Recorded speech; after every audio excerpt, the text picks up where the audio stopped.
किसी मैगजीन या फिर फिल्मों में अक्सर आपने लुटेरी दुल्हन की कहानियां पढ़ी या देखी होगी, लेकिन आज हम आपको दिखाने जा रहे हैं एक हकीकत वाली लुटेरी दुल्हन की दिलचस्प कहानी, जिसने भी सुना उसका घर में आने वाली नई लड़की के ऊपर से विश्वास उठ गया। यह दुल्हन इतनी शातिर है कि इससे बचकर रहने की सभी को आवश्यकता है। दरअसल ये लुटेरी दुल्हन किसी भी दूल्हे को अपना निशाना बनाती है और ठीक सुहागरात से पहले उसे लूट कर फरार हो जाती है।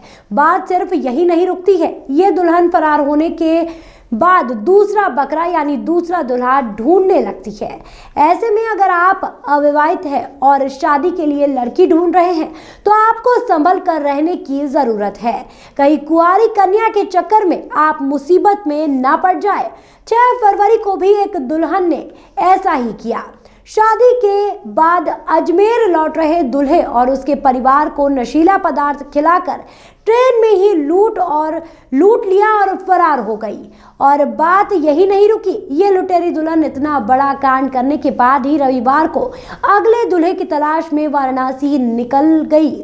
हालांकि दूल्हे और उसके परिजनों की सूझबूझ से ये लुटेरी दुल्हन वाराणसी पहुंचने से पहले ही जीआरपी के हाथ लग गई। बस फिर क्या था, फिर लुटेरी दुल्हन दूसरे दूल्हे को लूटना तो क्या, खुद को बचाने की ट्रिक तक भूल गई।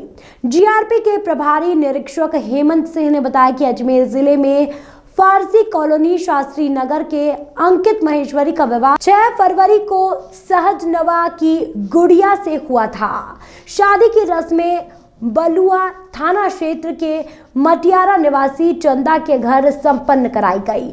उस समय चंदा की परिचित मुगल सराय कोतवाली क्षेत्र के दुल्हीपुर निवासी रेखा और पूजा भी मौजूद थी। चंदा ने शादी कराने के एवज में अंकित से नकदी, कपड़ा और जेवर लिया था। शादी के बाद सभी लोग चंदौली के दीनदयाल नगर स्थित एक गेस्ट हाउस में रुके। उसी दिन वाराणसी में बाबा विश्वनाथ के दर्शन भी किए, जिसके बाद वे सभी शाम को वाराणसी सिटी से मरुधर एक्सप्रेस से अजमेर जाने के लिए सवार हुए। इसी दौरान गुड़िया का परिचित छोटू भी उनके साथ आ गया था। उसी दौरान गुड़िया और छोटू ने अंकित और उसके परिजनों को नशीला पदार्थ मिलाकर ड्राई फ्रूट और चाय पिलाया।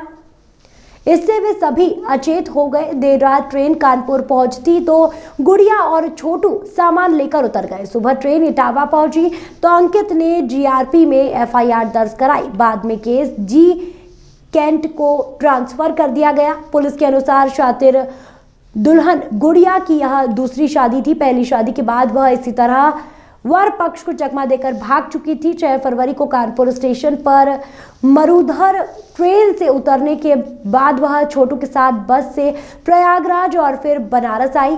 कुछ दिन बनारस में रुकी। इस बीच छोटू निकल गया, जबकि मिलने आई गिरोह की सदस्य रेखा के साथ गुड़िया रविवार को गोरखपुर जाने के प्रयास में जीआरपी के हत्थे चढ़ गई। गिरोह में शामिल चंदा, उसकी सहेली पूजा, जितेंद्र और छोटू की तलाश पुलिस कर रही है।